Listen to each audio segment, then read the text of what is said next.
Assalamualaikum warahmatullahi wabarakatuh. Di sini kita bisa melihat ada ikan dan penyelam. Kira-kira apa ya pembahasan kali ini? Jadi kali ini kita akan membahas mengenai fluidostatis. Sus pokok pembahasannya yaitu tekanan dan hukum pokok hidrostatis. Untuk lebih jelasnya, perhatikan baik-baik video berikut. Nah, di sini ada orang yang sedang menyelam.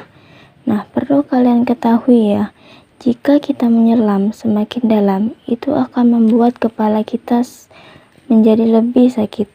Nah, kira-kira apa penyebabnya? Kemudian, apakah yang kalian rasakan jika berlari di dalam air?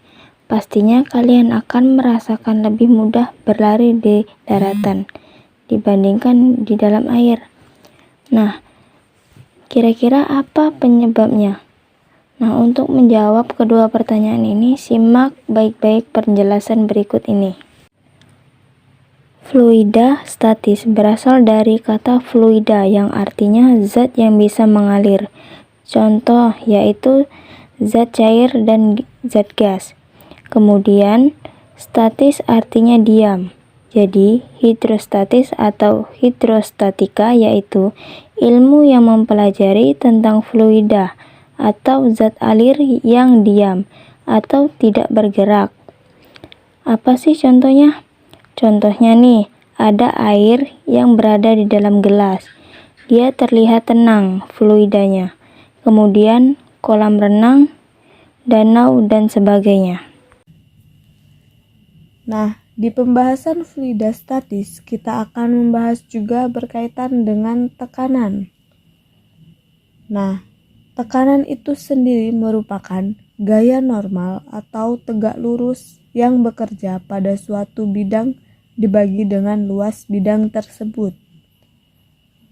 Secara matematis ditulis P sama dengan F dibagi A, yaitu gaya dibagi luas permukaan bidangnya.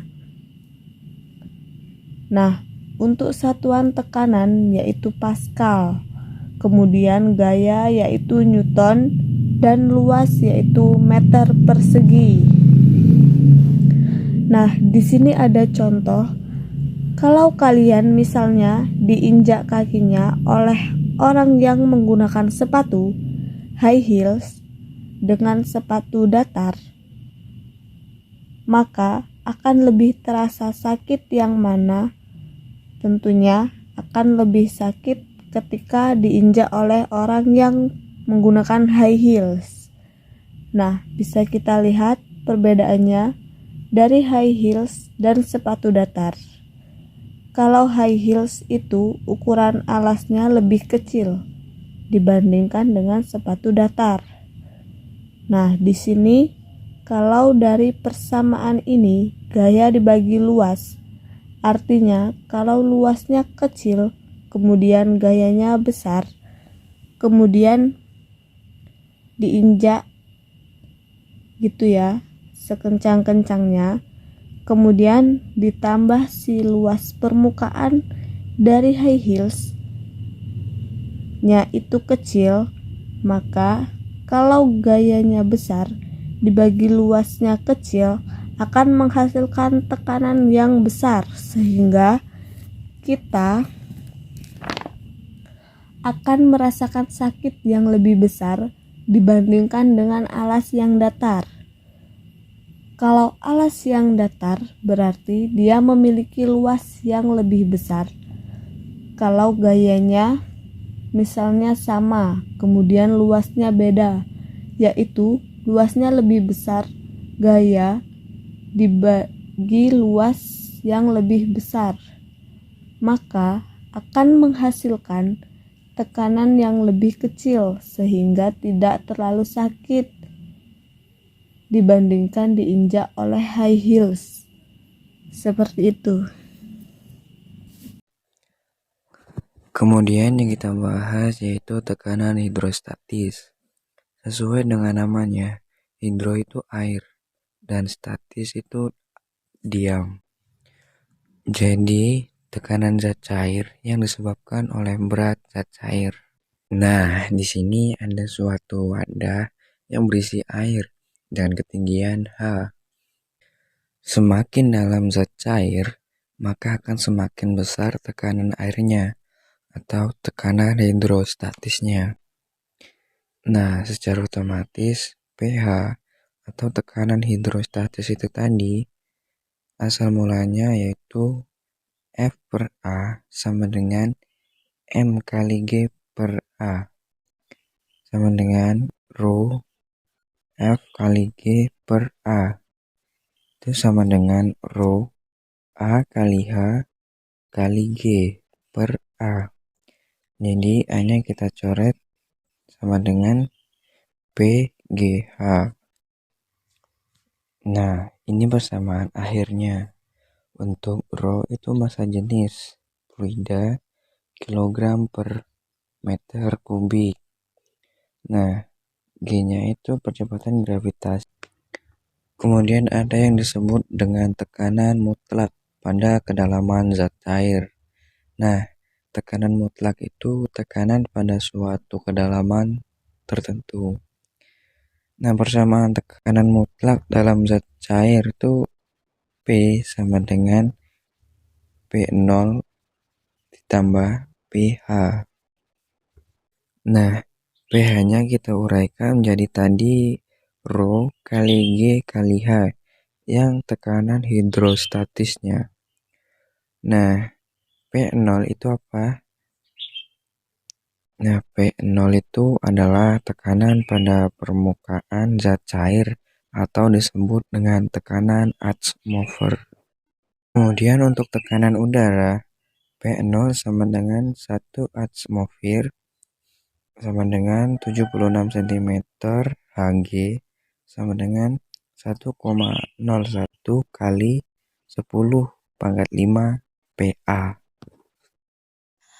Hukum pokok hidrostatika. 1. Ketika bejana-bejana tersebut diisi fluida statik yang jenisnya sama, ternyata dalam keadaan setimbang, ketinggian fluida pada tiap bejana sama.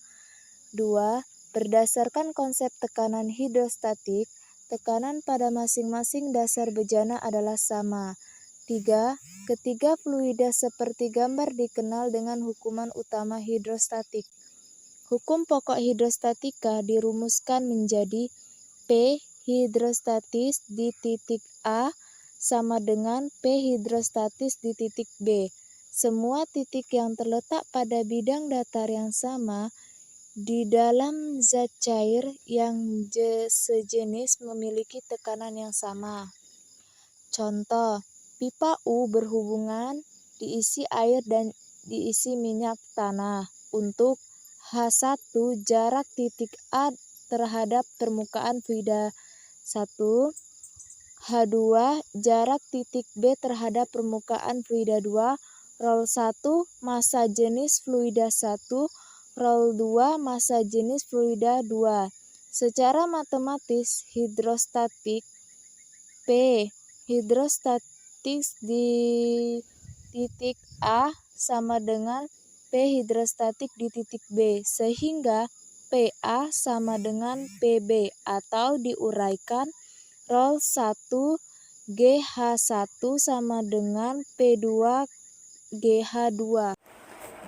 Jadi yang sama kita coret, hingga rumusan akhirnya menjadi Rho 1 kali H1 sama dengan Rho 2 dikali H2.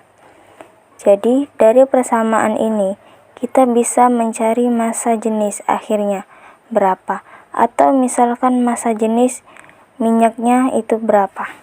Oke, selanjutnya aplikasi tekanan hidrostatis. Dalam kehidupan sehari-hari, ada banyak sekali contoh dan aplikasi dari tekanan hidrostatis. Salah satunya adalah ketika kita menyelam, kepala kita akan terasa sakit karena tekanan hidrostatisnya semakin besar. Kemudian, ketika kita berjalan atau berlari di dalam air, akan lebih sulit dibandingkan ketika kita di daratan, karena itu juga dipengaruhi oleh tekanan airnya. Contoh lain nih, misalnya pada bak mandi. Di bak mandi terdapat lubang yang letaknya dekat bagian bawah agar air bisa keluar dengan deras. Jadi, semakin bawah kita buat lubangnya, maka tinggi air ke lubang semakin besar sehingga menghasilkan tekanan yang besar dan air keluar lebih deras. Beda lagi kalau lubangnya kita letakkan di atas. Mau menguras bak kayak gimana kalau lubangnya di atas? Karena kita tahu bahwa sifat zat cair atau air adalah mengalir dari tempat yang tinggi menuju tempat yang rendah. Begitu juga pada bak mandi. Jika kita letakkan lubangnya di atas, maka air tidak bisa keluar dengan deras karena tekanannya semakin kecil. Beda jika kita letakkan lubangnya di bawah. Nah, masih banyak lagi nih aplikasi-aplikasi tekanan hidrostatis dalam kehidupan sehari-hari. Coba deh teman-teman cari manfaat lainnya. Oke, terima kasih. Kita sudah bahas ya mengenai tekanan hidrostatistik. Semoga ilmunya bermanfaat. Wassalamualaikum warahmatullahi wabarakatuh.